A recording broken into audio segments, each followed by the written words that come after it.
Okay, so this is the experiment for the mechanical equivalent of heat. Okay, so let me show you how it works. It's actually an older device that I have repurposed. So the first thing is these two cups. So I have these two copper cups. You see them? And they come apart. And so this bottom cup, there's a little notch in there so that it stays stationary, and the top cup can spin. Okay, like that. And the idea is to connect it to a motor and spin it and holding that one still so you can, they rub together and they cause friction to heat it up. So I have some water in there too. So the idea is to spin this top cup and it heats up the water, and then you can measure the change in temperature. So I measure the change in temperature with this, where'd it go? Here it is. This temperature sensor, it just goes in the water. Okay, so that's that first part. Now, how do I make it spin? I want to show that the change in gravitational potential energy for mass is equal to the change in thermal energy of the water plus the two cups. Let me move over here so you can see. Actually, I didn't plan this out very well. Okay, so this string comes over here and it wraps around this smart pulley, the rotary sensor. Actually, it goes the other way. I took it off.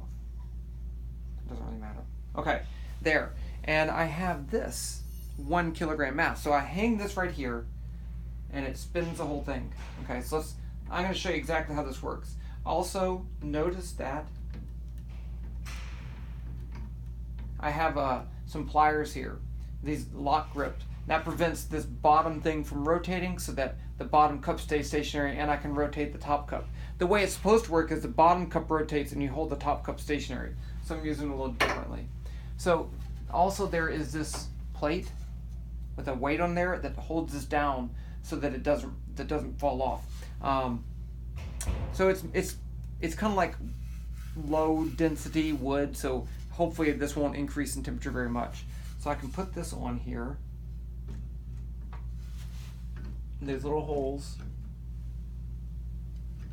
And see, it has a little weight up here to make it stay down too.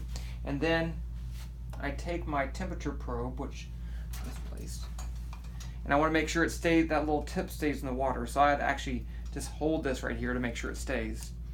And then I start collecting data, and then I can hook my mass right here. I'm going to hold this for a second. And then the higher I let this fall, the better. So I actually did this over from a second-story balcony, and so it's like 3.6 meters. And so then this one is barely enough. Actually, if I add a little bit more weight, then it spins that top cup, and there's friction that rubs it again. I can measure the distance it moves with this rotation sensor, and then it just keeps doing that, and I measure the temperature, boom, and it pretty much does work. So this is my modified version of the experiment.